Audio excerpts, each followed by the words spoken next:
So here we have a few questions.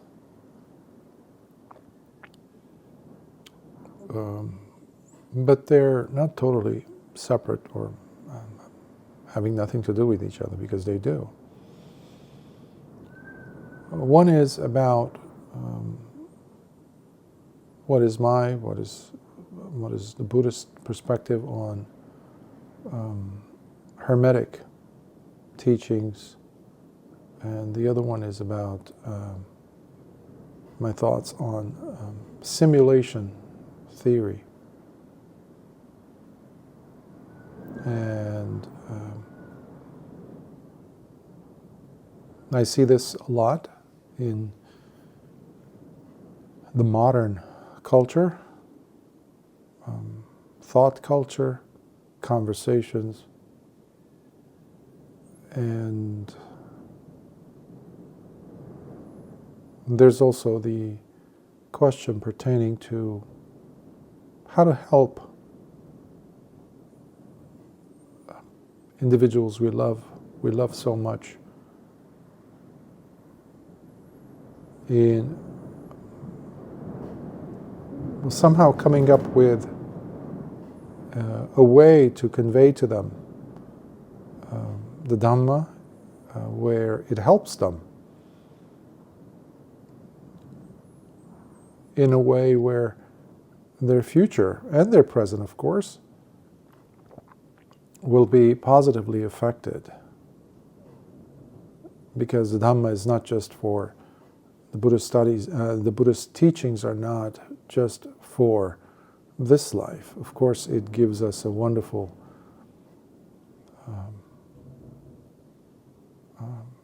qualitatively refreshing and lovely, pleasant and comfortable life, mentally, emotionally, psychologically, socially, because it helps us to avoid unpleasant situations because of our decisions, but also what that would entail once the body is no more. So for many, many people, they don't even want to consider that possibility. It doesn't concern them. And then that belief itself, unfortunately, has a detrimental impact on what happens to them after death. So how to help such loved ones? What words could we find to reach them? Otherwise, it could easily turn into some type of argument, debate, which is not what you want to begin with. That's not the intention in wanting to help loved ones. So these are very, especially the last one, which is the most important question I consider out of the three. But let's start with the first, which has to do with Hermetics. Hermetics, when you think about Hermetics, it's essentially what we understand as Western philosophical schools, or specifically Western religious, tinged a lot with mysticism. It's not just in the Western philosophical schools or ways of thought or even religious practices, but in one way or another, but also you see it across the board in different cultures. Anytime you have something being kept as a secret, that's essentially what it is. Hermetics, it's Trismegistus, I think that's what, at least in the West, there was a proponent of that. The character. And then you had, what was his name? Several different so-called saints showed up, or they received this mystical saintly status, many of whom have been untraceable. But people gather around them this possibility a greater possibility because it is unseen, it is untestable, it is mystical. And whatever is mystical will be attractive to a large number of people. So as I mentioned, you also find them in other cultures other than the West. Esoteric is what we usually use as a term, even though the Hermetic would be what you oftentimes hear in Western literature about this phenomenon, which basically is covering up something and then claiming it, this it, quote unquote, to have these qualities, these specifics, these things about it that cannot be revealed unless it comes through a series of, in many cases, initiations and special ceremonies, rituals. So of course you had this in ancient Egypt. You also have had this and have this in the Brahmanics culture in India, in the Near East, in the Far East, of course. And it developed various different nuances given the culture it was in. But essentially, it thrives on secrecy.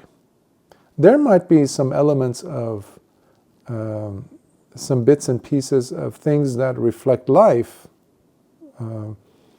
factually speaking, but then a lot of it is sandwiched in ignorance. A lot of it. So it's a mystery. And you can really add to that. Keep adding to that. And you can have a person, you can create a name. And that person, that thing, that name, that entity that you create obviously does not have to have a real person behind it. It might just maybe snippets of some character, somebody, somewhere, but then you embellish it, you add it. It's almost like a silk that keeps, like a caterpillar building up its cocoon. It just keeps adding, or like a clam, an oyster, building up something that is not even there, like a pearl. But the pearl comes in not because it has a core to it in a sense, but it's building layers and layers of film, of delusion, of illusion, of things that in this case, it just keeps adding. But they attribute it to a person. And over time, and also with the ingredient of ignorance on the part of the people, of not having all the information, all the data, so they will say, oh, this is a secret, oh, this is a mystery. It develops power. That's how secret societies over time have really gained a strong, especially now in the world, a very strong presence. Things that we used to hear about, even in my lifetime, as being extremely secret, in fact, to the point where they were non-existent. Now they're coming out, and these secret societies, and they're flaunting their power and things like that. But essentially, when you go ahead and look for them, there's nothing there. It's just a lot of babble and nothing else. I remember decades ago, I used to go to a place, when I used to live in Los Angeles, as a young man, I went to the Philosophical Research Society, PRI, and it was begun by a young man who was very interested in all this Hermetic stuff. He was getting bits and pieces from here and there, and eventually he came up with, the place, PRI, and then he wrote several books, but one of them was huge, just the size of it. It's almost like grotesquely large, and it's almost like 3/4 of a meter, so it's like 75 centimeters, something like that, from what I remember. I might be off on the measurements, but the content was very intriguing, with colorful pictures, different principles, historic, quote-unquote historic, data that prove the existence of all these different cultures, different secret organizations, secret things, and there's always this spiritual element about it. My question was, how is this helping me to get rid of my pain, my suffering, my confusion in life? About life, as I'm growing, as I'm in my early 20s. What is this? How is this helping me? So there is that intrigue, which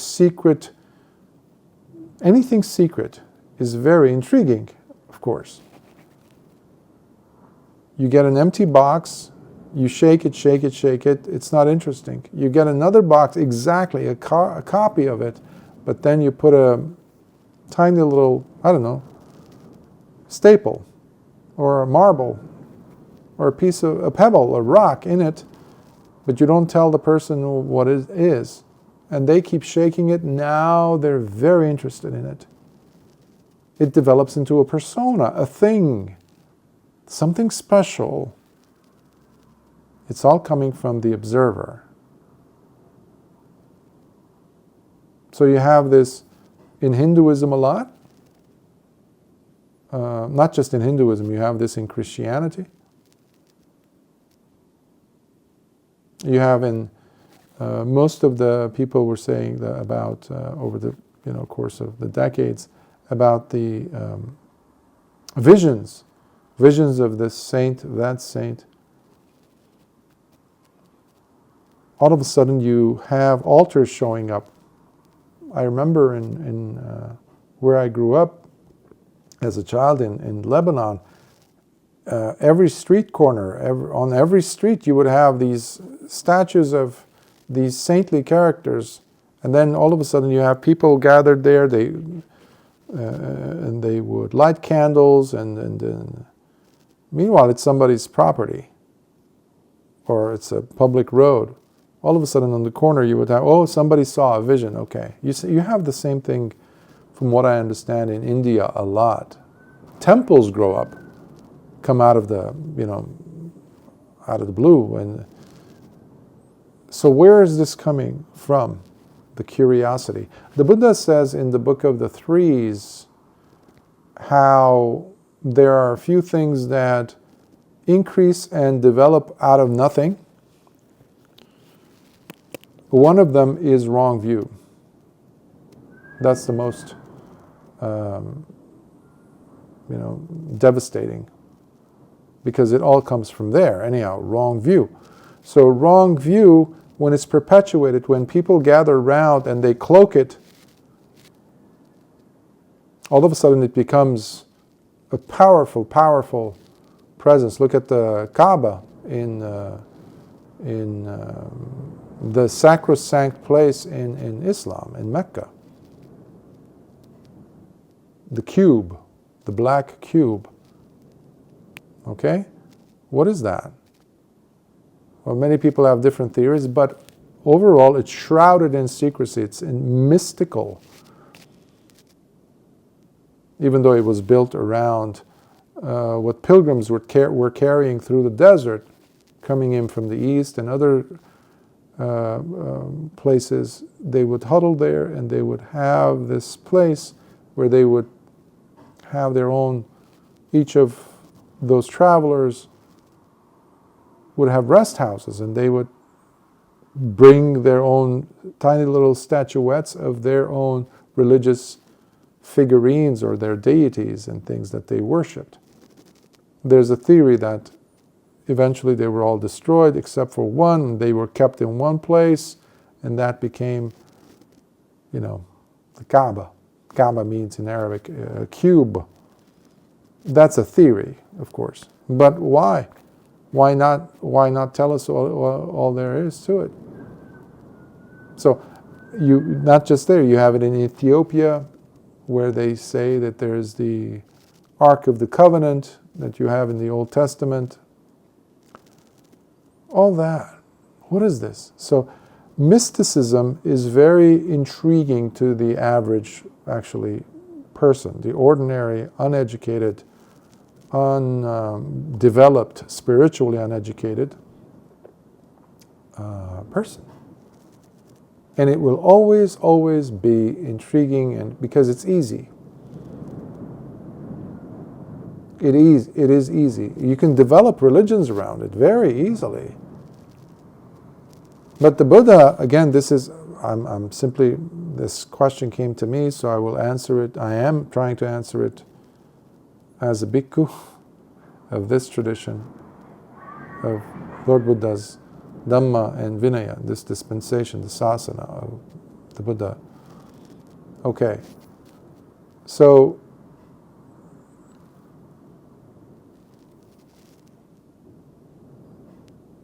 when the Buddha taught,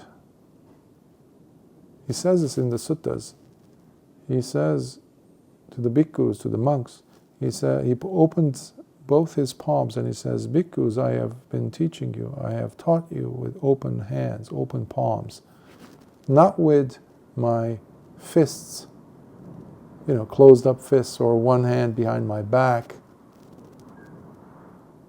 to keep things secret. Nothing about the Dhamma is secret. In fact, the sun lights up in its brightness, not in secret, but in openness. You cannot love in secret. Love deserves the open sky, the openness. It needs no secrecy. In fact, that will kill it. And that means, in fact, most probably it's not love at all. Your breath is no secret. It's real, it's factual. Life is no secret. It's our attitude to keep things unexplored that turns them into mysticism, into some type of mystical phenomena. But it also deprives us of life. Life cannot happen in secrecy. Especially when it comes to the growth of the person spiritually, it cannot be done through a series of initiations. Okay? Which is another reason why years ago I had to walk away from Vajrayana, Tibetan Buddhism, or not just Tibetan, it's Mantrayana. You also have it in Japan and you also have it in China. And that's why I said it's not just Tibetan, but that's how it's mostly recognized. But that's not what the Buddha taught, because in Tantrayana or Mantrayana, what we know as Vajrayana, you have a lot of secrets. In fact, there are called secret initiations, secret teachings. Layers upon layers of secrecy. And then when I went back to the actual original teachings of the Buddha, it was, I saw clearly that it was diametrically opposed to the teachings of the Buddha. Has nothing to do with the Buddha's teachings. Remember the palms being open? There's no secret initiation at all. Anywhere in the thousands of suttas that I have looked over, translated, and I'm continuously translating and working on and exploring, I have yet to come across a single section, a single incident where the Buddha kept something secret. So, Hermetics, to my understanding, goes contrary to what the holy life is supposed to be. The spiritual practice has nothing to do with secrecy or esoteric versus exoteric, what is observable on the outside, No. That's why in proper Dhamma, there is no such thing as a distinction between exoteric and esoteric. These are just later developments, if you won't call them development. They're just backtracking, they're just, dumbing down to fit the palates of individuals who were not willing to understand, because it promotes ignorance.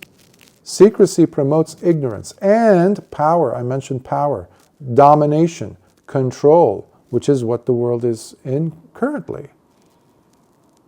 We're dominated by so-called secrecy. And from what I recall from the late U.S. president who was assassinated, and some, for good reason, claimed that he was assassinated because JFK, that's who I'm referring to, because he had an epiphany. He realized that there cannot be secrecy, secret societies or secret organizations in the U.S. government. It cannot be run. It's a government, a republic, by the people, for the people, but we don't see that, of course. It's just on paper. But you see it all over the place. It's all secret this, secret groups that, and this and that, Masonry, Freemasonry is an offshoot of that. Hermetic, so-called. And they always try to trace it back to some type of Egyptian, or even earlier if they can, like Babylonian. There's always that branching or rooting themselves in some distant, hazy past that is really intangible. But that's what makes it special, quote unquote. And that's why they can hide all that rubbish in mysticism, because nobody's going to find out. And by the time you find out certain things, it's already too late. You're so far into that so-called secret world. Sila cannot be kept secret. Your virtue cannot be kept secret, which is beautiful. The clarity of mind cannot be kept secret. It shows in your behavior, and especially in your attitude, in your development, in your sense of peace. You don't need secret teachings for that. And wisdom cannot be kept secret, which these traditions, so-called Hermetic traditions, claim they have. They have none of it. Because wisdom is, in the Book of the Fours, the Buddha, in the numerical discourses, Anguttara Nikaya, the Buddha calls, he mentions how there are 4 brilliances, he says. One is the sun. The other one is the moon. The third is fire. But the fourth one outshines them all because it cannot be kept in secret. And you know what that is? The brilliance of wisdom. That is no secret. Cannot be a secret. So this pretty much pulls the rug from underneath this whole Hermetic tradition and all that nonsense. Because it leaves your, as they say, it leaves your tummy empty. There is nothing coming out of it. It's just a matter of curiosity and wearing some, similar outfits or joining a certain club, secret club that is, secret initiations, and claiming that you're actually a higher being somehow. Nonsense. You become a higher, noble being not because of your birth, color of your skin, not even your beliefs. You become a higher, noble being through the trainings, the 3 trainings of virtue, developing morally, ethically, and you don't need a government to tell you what is ethical, what is not, because most governments are not ethical to begin with. Despite all their symbolisms and all that, or their insignia, all that is nonsense ultimately, because insignias do not make a person holy or virtuous. They're just insignia. Pieces of, nonsensical things. But virtue is not like that. So virtue. The other one is mental cultivation, purity of mind, purity of heart, out of which these 2 comes wisdom, discernment, the most brilliant light, which cannot be hidden. So that's one. The other one is the question pertaining to, excuse me, what was it? Simulation, yeah. There was some years ago,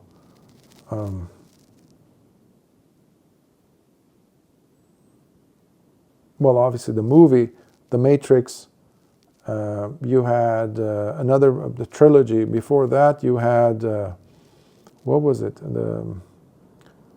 I think it was done by, who was it? It doesn't matter, but the Dark City, oh yes, Dark City, where you had a simulation there. And other movies, other books, etc., of course. And I remember many years ago, I don't know if it was YouTube or some other platform, but every time you logged on that website, you would see this ad for The Sims. The Sims. I didn't know what that was, but it was like 3D animated still shots of these pictures, these houses, these things. Almost looked like a video game. I was never into it until one day, years later, a student in the university said that she pays money to live digitally, virtually. And I said, what does that mean? And she said that she goes to work to pay, to earn money so that she could pay for this subscription, to have access to a virtual world where she has like a character or like an avatar, they say, I think, and where you have a job, you have this, you have a family, this and that, and you go to work, you this and that, and maybe even exchange money, virtual money. And my head was hurting just listening to her. And I said, this is in real life or virtually? She said, no. This is all happening inside the computer. It's fun. And I said, meanwhile, I knew her life. I mean, for what she had shared and her behavior. She was a completely shut off person. She was just completely cocooned. She would not interact with anyone. Completely shy. She would turn away from any opportunities for people to come and interact with her socially, talk with her. Yet she was feeling so alive in this simulation. Of course, she wasn't interested in what I had to share. I was a layman then. But it's pretty pathetic, in my opinion, because it helps a person to run away from reality, responsibilities of living, inhabiting this body, interacting with other human beings, and facing emotional, physical, social, psychological challenges in an effort to grow and to learn from this living experience. They are depriving themselves of that. But I was curious because there's a pattern, like those movies I mentioned and other books, and recently Elon Musk, and I think even there was this other guy from Oxford, the professor. I think he had written a book, something like "Are People Living in Computer Simulation?" type of a thing. That was in the early 2000s, I think. All of a sudden, you see this trend, these different things happening, and now the narrative is, yeah, we're imagine that. So you have some famous podcasts or shows, radio shows, where you have these very influential individuals in the world that go to these platforms, these panels, these microphones, and they start talking, and people would go, wow. So now you introduced a new concept, quote unquote new, but a concept. This ties into the first question about Hermetics, again with the secrecy. This is pretending to be the opposite. It's almost like revelatory. It's trying to pull the veil off, type of a thing. Oh, look at us, we're all algorithms. Well, this whole simulation theory thing is already been debunked. By the way, there was also in the 90s, I think, the Truman Show with the actor Jim Carrey, I think, where he thought he was a normal guy. Meanwhile, he is the lead in this, I guess, TV series that was going on since the day he was born. Everybody's in on it, as they say. Everybody knows that this is just a setup. This is not real. This is a simulation, except for him, until one day he discovers certain anomalies. There's cameras here, there, behind mirrors, behind windows. Everybody is watching him, his every move, everything. And of course, he was completely shattered with that realization. Now, if you want to change the thinking of the culture, you introduce from different areas, different similarly, or actually dissimilar places, but the same concept is being introduced. So there's no accidents. Causality is what we go by.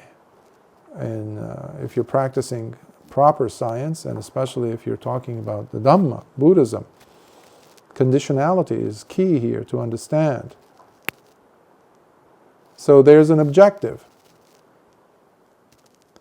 By the way, debunked, I mentioned it earlier about this whole simulation idea or theory being debunked, because even that movie, that show I mentioned, Truman Show, you have people who are running the cameras. So if these people like Elon Musk and that professor I mentioned from Oxford who kind of put it out there, Nostrom or Bostrom, I think that's his name. They're talking about algorithm. We're just a computer simulation. Okay, let's just entertain that idea for a second. If it's a simulation, then it means it's all algorithm based. Some future advanced the civilization is producing us, and you know, all this is, you know, this, by the way, kills off any potentiality for growth, because that means this is, again, determinism in some convoluted way. But what I was about to say with the whole algorithm thing, That means that there are beings who are running the algorithm. Algorithms didn't just show up. This is like the 19th century deism that came up out of Europe, where they were saying the great watchmaker, and God was the great watchmaker, which everything was determined by him, in a sense. Well, these convoluted wrong views were also there at the time of the Buddha. People like Makkali Gosala and Ajita Kisagambali, these were very, also Nigantanataputta, whom people know now as Mahavir, the Jain leader, and a bunch of other people. They were known in India at the time, this is like 2,600 years ago, with their own ideas, which very much runs similar to these nonsensical theories of modern so-called day thinkers. Why? Because it makes you start to justify that there's nothing you can do. Makkali Gosala and Ajita Kesakambali used to say that and teach that there's no effort, there's no action that you can really do. There's no genuinely intentional action. It's all determined. And that's what the World Economic Forum, those people were saying and are saying, that you're just a programmable machine. How could you say that? What does that make you? Who's talking to me? Who's writing these stupid articles? And passing it on as, wow, the greatest minds of our time. No, it's not. They're the dumbest minds.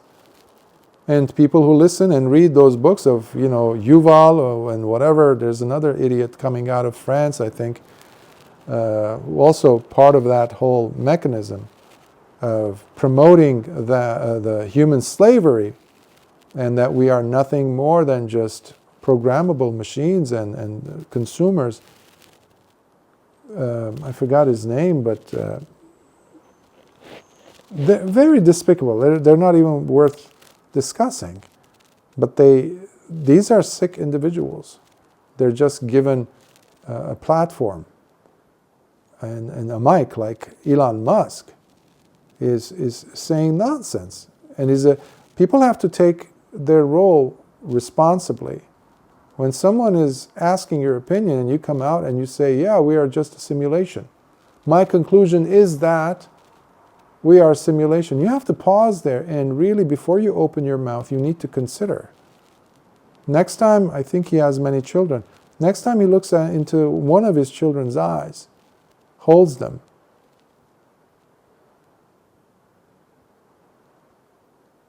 can he actually believe? Does he actually believe in that whole simulation?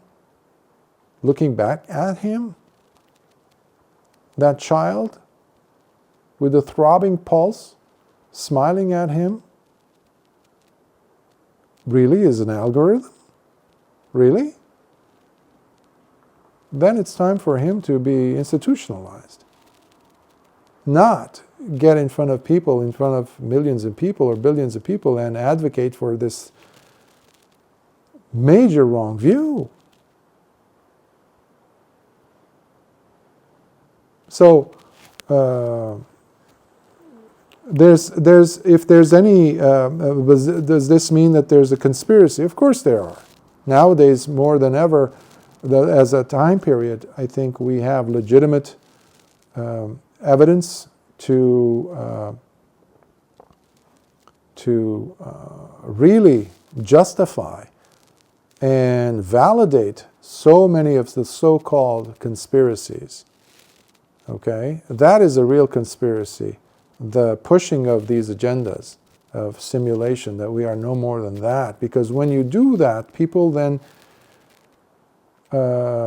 it's like you go to a person who's wanting to become a major world-class Olympic athlete, And they have the drive, the desire, the ability even as a young little person.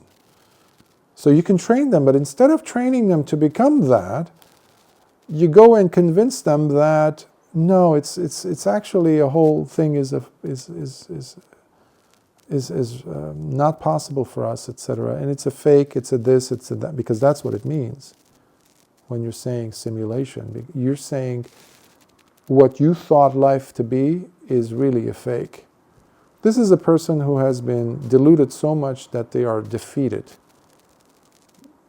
Another possibility would be just sinister, far more sinister. And the mind is the worst in this. This is what we do. Wrong view is the worst. The Buddha says again and again, that's the biggest poison we have. So we don't need to have another wrong view coming in to delude us even further than what we are. So all these are just, because none of these people are happy people. Okay? None. And I also have to mention that there's also talk about aliens, this and that, and the aliens, and then you have now new front, developing where people coming in and saying, there was this, what was it, Rendlesham Forest event in the 80s, early 80s, maybe 1980, I'm not sure, at a US or RAF base somewhere, which was hidden for a long time, where they say they discovered this alien ship showed up, materialized, and it was hush-hush. Nobody was allowed to talk about it, of course. But then snippets of it was released over the course of time since then. And when you look at the narrative there, apparently what they were saying was, these were, in fact, the secret documents say that these were simply us from the future. Again, this is indicating that we are simply a simulation. Artificial intelligence, robotics, where we do not exist, where we have become one with machines. This is then pushing transhumanism agenda, which is one of the other World Economic Forum push. Not just them, but they're one of the major bodies that are pushing this nonsense to normalize this language. So you have to be careful when you're hearing all this nonsense, because they're taking you away from the truth. They're taking you away from the Dhamma.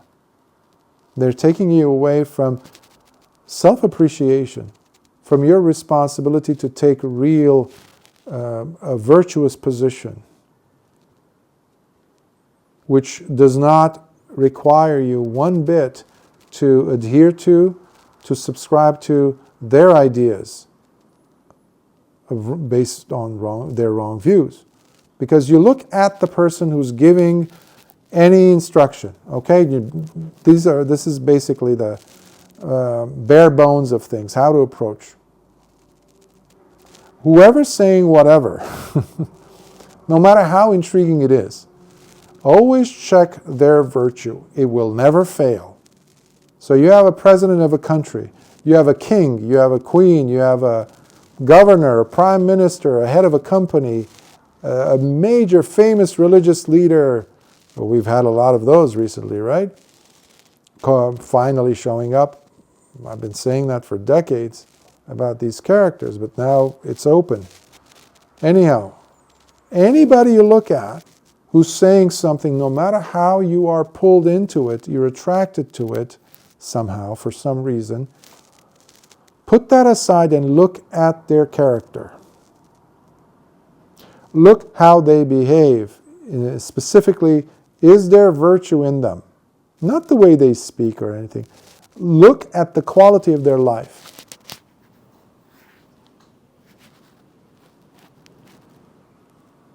Do they walk the talk? Or are they just out to sell another book? to sell another conference, to sell another, supposedly monks who, I remember in the 90s, these celebrity monks that are being exposed now for who they really were and are, of course. I remember they were selling the tickets for $500. $500 to go and see this famous Buddhist monk sit there wearing his baseball hat, pretending to be teaching the Dhamma, pretending to be teaching anything that has to do with the Dhamma, with what the Buddha taught. Nothing. Anyhow, I couldn't afford to even pay 1/10 of that. So I thought I missed out. But I didn't, because I bought some of the books that I could afford at the time, and I couldn't get anything out of it. Like, what is this language? What is this? This is like, it's always open-ended, it's always there. Again, we go back to Hermetics, all that esoteric nonsense, hogwash. So, simulation is not, it's just, it's a debunk thing, so I wouldn't spend time, energy on it. And the third one, I didn't realize it was going to take this long to discuss those two, but excuse me. And you can hear the winds, the gusts in the back, playing, coming and going in the background, so I don't know if it's going to come out. Anyhow, in this recording. This is the most important part of the question, the three questions, that has to do with, again, thematically, they're very joint. Wrong view is the issue here, the wrong view. As I was mentioning, you breathe, and it's pretty obvious you're breathing. You cannot hide your breath from yourself. You cannot hide your virtue either. You can try to hide your vice, your longings, your cravings, your thirst. You can hide your ignorance. That's why Lord Buddha was saying wrong view is so, the more you hide it, the more it becomes potent and the more it becomes devastating, which again takes us back to the first question, right? Hermetics. Because it's all delusion, it's all a bunch of lies. Ultimately. But when you're caring about someone so much, so deeply, you love them, you have to allow them to make their own choices, ultimately, when you have tried your very, very best. But, remember I said about your virtue you cannot hide? If you're unable to convince them, quote unquote, convince them to see beyond their, let's say, limited or wrong view. I don't know what their view is, by the way. I'm just going by the question itself, or the questioner's query. The ultimate convincing factor will come from your own virtue. That means show them that you're correct through your own virtue. Show them your right view through your own speech to them, with them. Show them the truth about you having the right understanding through your own mental cultivation, how you develop your mind. And eventually, and ultimately, show them your discernment through your own choices. And in fact, when that is happening, it's a trifecta. It's so powerful that it doesn't require you to show anything, to go out of your way to do anything, let alone to suffer, sitting here and suffer because this person is not seeing and they're going down, spiraling downward, maybe into a hell realm, because they're so staunchly holding on. If they're holding on to wrong view, usually it means that they have not seen something compelling enough to shake them at their roots, at their foundation, to make a 180 or a 90-degree turn and just say, okay, this is wrong, what I've been thinking and pondering and understanding conclusions, I have to do this. So the best demonstrative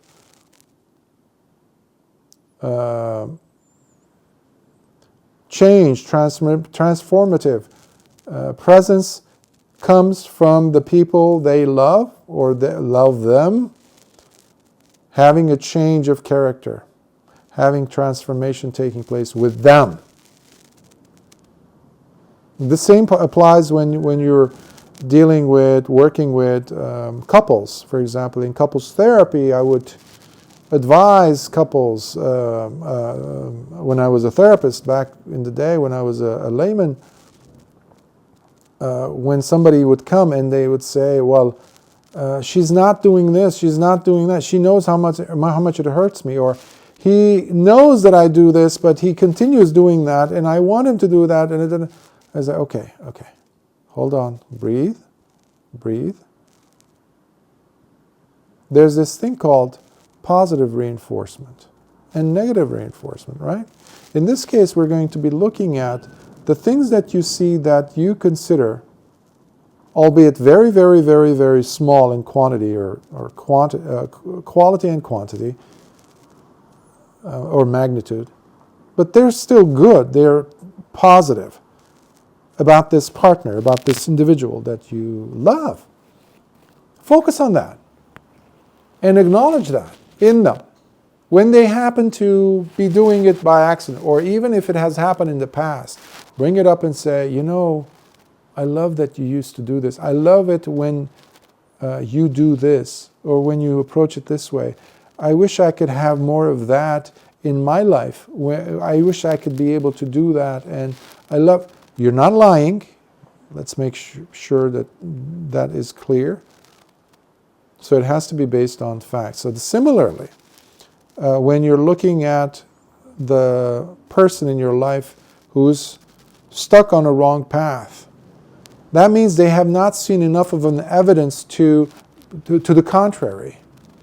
And that's where your practice of the Dhamma comes. The Dhamma is not a belief. The Dhamma is not a series of teachings that you have to download into another person's brain to try to convince them. That's why there is no debating allowed. There's no debating allowed, argumentation allowed by the Buddha. Okay? I don't care what bhikkhu, what person says what platform, what panel. No. They need to all go and study the Sutta Nipata. One of the earliest books, the earliest sayings of the Buddha. He categorically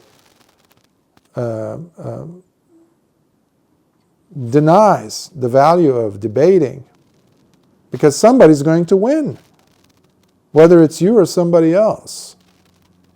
And that's going to create aggression in the person who lost. That could be you, or it could be the other person. So even if you convince someone through your argumentation, through your higher debating skills, let's say, you're going to create a passive-aggressive person in this loved one. So there's that possibility too, behind our goal, our desire to change the other person. So be careful. The other thing that I would like to ask is of yourself is this is not just for one person, by the way, because I keep seeing this in different contexts from different people, and over my lifetime I've seen this. And it comes from a genuine place, of course. You love the person and you want to change them, and you don't want to have bad things happen to them, of course not.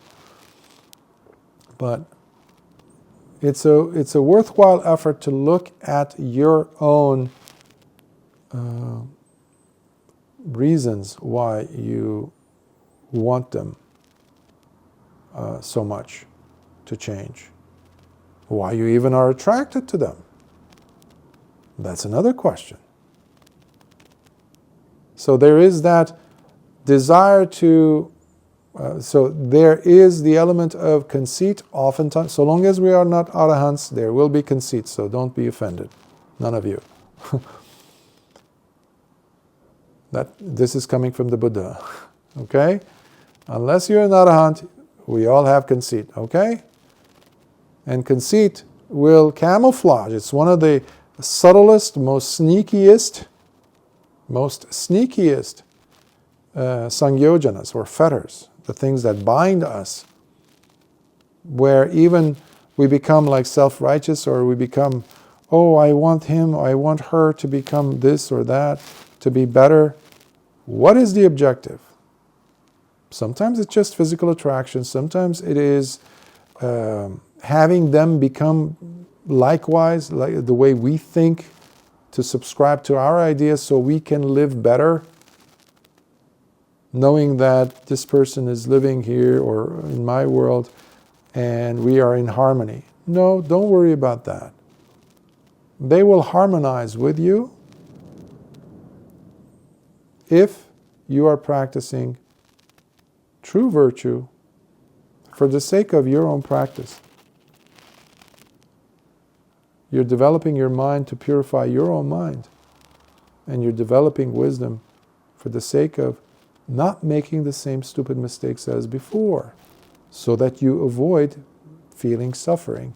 Now, when you are doing those things, when you are transforming yourself, you're the best role model. I used to say this to teachers when I was a teacher myself in a high school.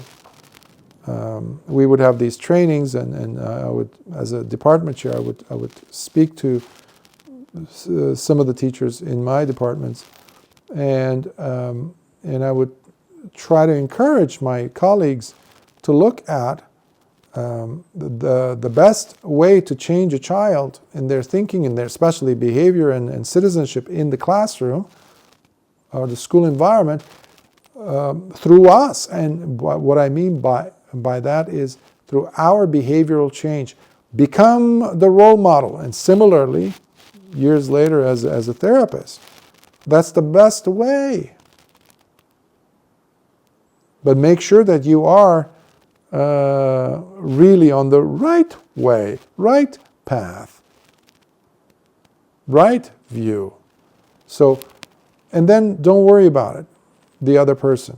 They will catch on. If they are, I wouldn't say meant to, but you will not ultimately, there is that percentage of occurrences where despite all that, you changing this and that, the person, if they are really stubborn, they will not.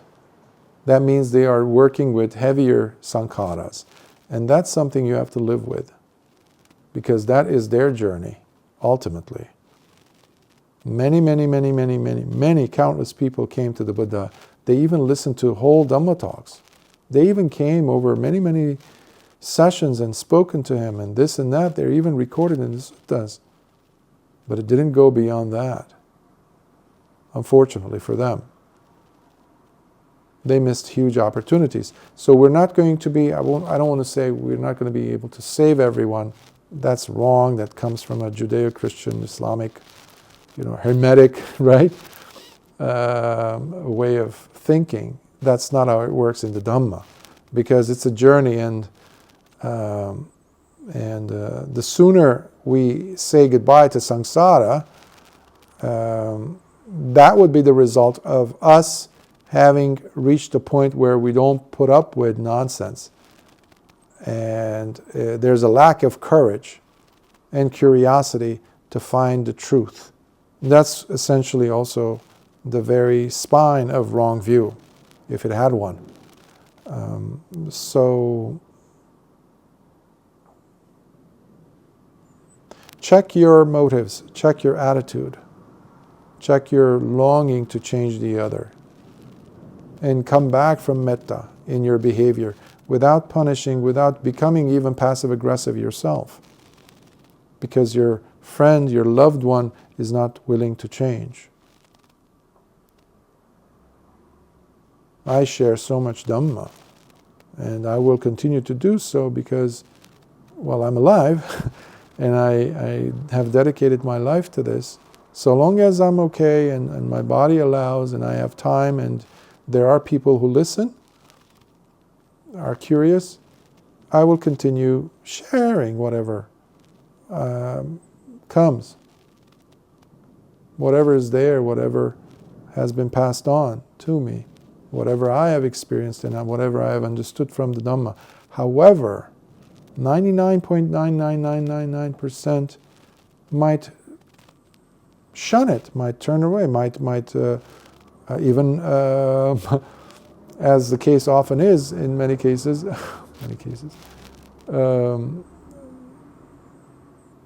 criticized. The words I share might even be criticized, and that's okay. Again, I use the example of Lord Buddha and the Arya Savakas. But you have to come from the purity of your heart and let the pieces fall where they may. That's not your concern. Your concern are the three trainings. The purity of your behavior, your virtuous behavior of thought, of speech, and bodily actions. That's all. And that's enough of a convincing factor right there. It's like diamond. It's unfailing. And it's so beautiful. It's so beautiful. Sukhiyot.